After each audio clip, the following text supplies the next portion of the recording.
Just last week, Realme introduced the successor to the Narzo 20 series, and right now I have with me the Realme Narzo 30 Pro 5G. Now, of course, this phone offers a bunch of upgrades over its predecessor, the Narzo 20 Pro, but most importantly, what interests me is that the chipset that Realme has used for the smartphone, the MediaTek Dimensity 800U chipset, is the same that the company used for this phone, the Realme X7. And when you look at both these phones in terms of pricing, they are very near to each other. I mean, they're about 2 to 3,000 rupees apart from each other. Which brings me to an important question. If you are on the lookout for a 5G mid-range smartphone in the market, or say more specifically, if you're on the lookout for a 5G mid-range Realme smartphone, then which one should you buy? Should you go for the Realme Narzo 30 Pro 5G, or should you opt for the Realme X7?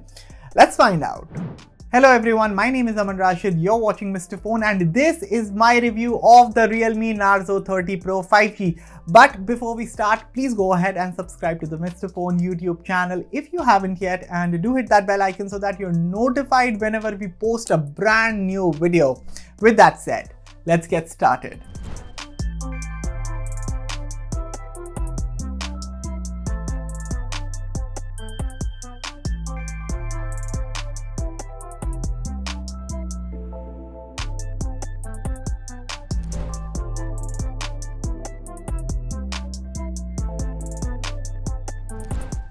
Right away, talking about the phone's design, the blade silver color variant of the Narzo 30 Pro looks quite attractive. Although despite featuring a matte finish, the rear still picks up smudges quite easily.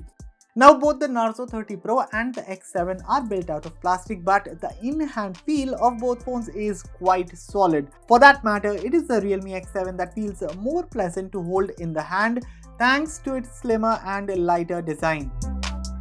The Narzo 30 Pro features a 6.5-inch Full HD Plus IPS LCD display that refreshes at 120Hz and offers a touch sampling rate of 180Hz. The overall quality of the display is pretty fine, I would say, but being an LCD panel, I could notice bleeding around the punch hole camera. Otherwise, a decent display on offer, you get good viewing angles, games and videos look fine, and the touch operation is smooth as well. Now things get tricky when you compare this display with the one on the Realme X7. I mean, which display would you choose? A 120Hz LCD or a 60Hz AMOLED? Let me know in the comments. Personally, I prefer 120Hz refresh rate screens, but in this case, I really feel that the overall display quality is without a doubt much better on the Realme X7, despite it being a 60Hz panel. What you get on offer is a wider viewing angles, better color reproduction, and better brightness levels. That said, both phones support HDR10 and come with wideband L1 support, which means viewing HD content shouldn't be a problem. The Narzo 30 Pro 5G ships with Realme UI 1.0 based on Android 10, which is the same software that you get on the Realme X7. Sadly, no Android 11 on this Realme phone as well. Anyway, the software experience is more or less the same as I found it to be on the Realme X7 Pro. To know more, you can check out my review of the X7 Pro on both the Mr. Phone English and Hindi YouTube channels. Apart from this, I have said it before and I will repeat it that Realme definitely needs to cut down on the pre-installed apps. Apart from that, Realme UI on the Narzo 30 Pro feels light, smooth and responsive, partially thanks to the 120Hz refresh rate panel. I'm also glad to report that I did not come across any ads as well. On to the hardware side of things, both the Realme Narzo 30 Pro and Realme X7 are powered by the MediaTek Dimensity 800U chipset. In terms of variants, the Narzo 30 Pro comes in a choice of 2 RAM and storage options. The base variant has 6GB of LPDDR4X RAM and 64GB of UFS 2.1 storage, which is priced at 16,999 rupees. The top-end variant features 8GB of RAM coupled with 128GB of storage, and this one is priced at 19,999 rupees. In comparison to the Realme X7, the base variant of the Narzo 30 Pro does come with half the storage, but bear in mind, the Narzo 30 Pro does get a hybrid SIM slot. This means if you feel the need to expand the storage, the option is right there. And speaking of options, the Narzo 30 Pro also has a headphone jack which is not there on the Realme X7, and the Narzo 30 Pro also features a side-mounted physical fingerprint scanner which according to me is faster, reliable and more accurate in unlocking the phone when you compare it to the in-display fingerprint sensor found on the Realme X7. As for the performance, both the Narzo 30 Pro and the X7 are pretty responsive and snappy devices. I had the 8GB RAM variants of both phones and I can assure you that I did not come across any problems regarding multitasking. Also, the RAM management on both phones is not aggressive and that's great. In terms of gaming, I was only able to play Call of Duty Mobile at medium graphics and Asphalt 9 Legends at 30 FPS since that's the max level of settings that were available. That said, the Dimensity 800U chipset was able to handle everything with ease for the most part. Frame rates were consistent while playing COD, but I did notice occasional frame drops while playing Asphalt 9. Overall, this is a decent chipset for gaming. I would just say that don't get your hopes too high. Although one good thing is that even after you have long sessions of gameplay for say about an hour on these phones, the Dimensity 800U chipset ensures that these phones don't overheat. In terms of audio performance, you get a single firing speaker on the Realme Narzo 30 Pro which is present at the bottom. There's also support for Dolby Atmos, something that is not there on the Realme X7. Anyway, here's how the audio sounds.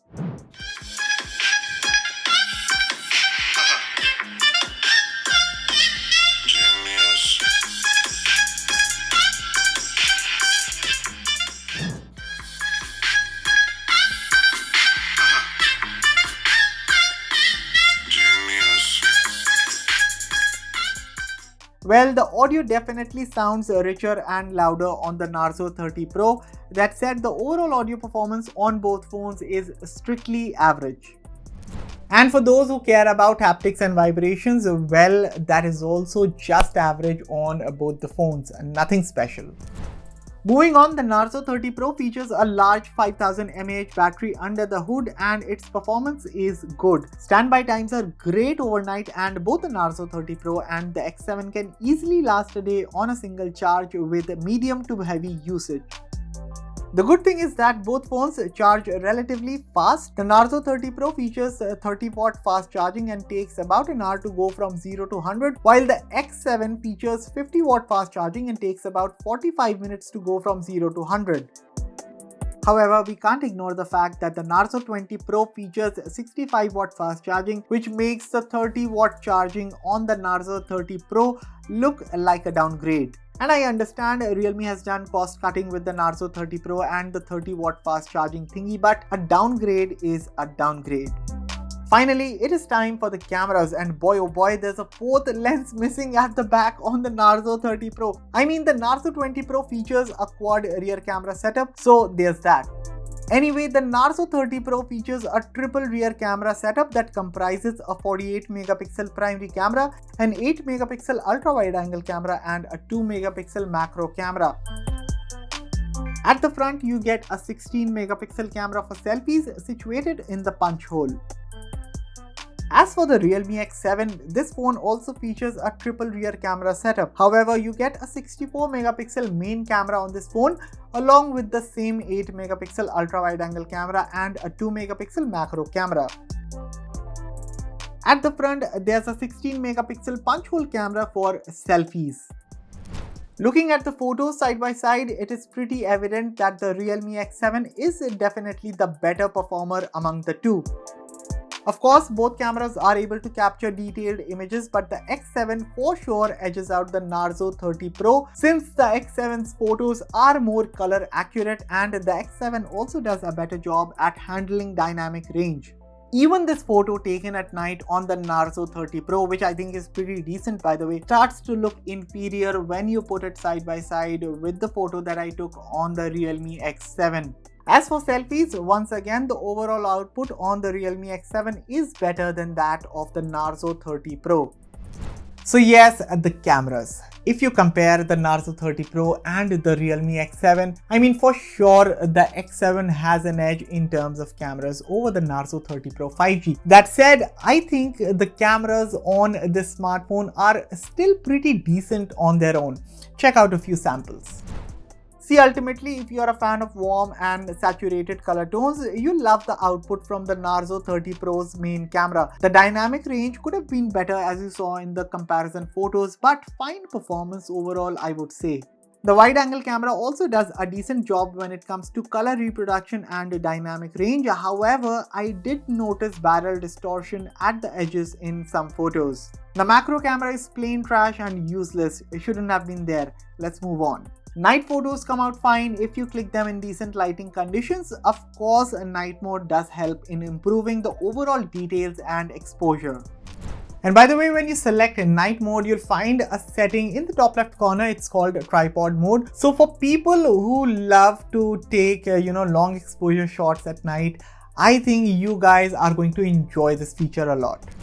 I feel it is a cool and awesome feature which I know I would rarely use, but it is there just in case if you want to play around sometime. It works. Selfies taken for the most part look acceptable. Colors look good, although details and dealing with skin textures could have been done better. In terms of video recording, the rear camera just does a satisfactory job. I mean, details, colors and stabilization are fine for the most part, but it is when you shoot against the light that the camera starts to struggle. Ultra steady mode definitely produces well stabilized footage, but since this mode uses the wide angle camera for recording, the details go for a toss, colors look off and dark areas in the videos are handled poorly. Finally, take a look at the selfie video and let me know what you think about the picture and audio quality.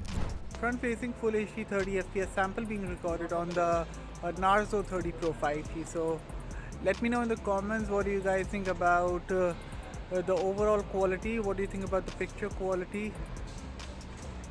How does the mic capture the audio? Oh, okay, against the light it does struggle in terms of highlight, but if I shoot it like this, then it's doing a fairly decent job.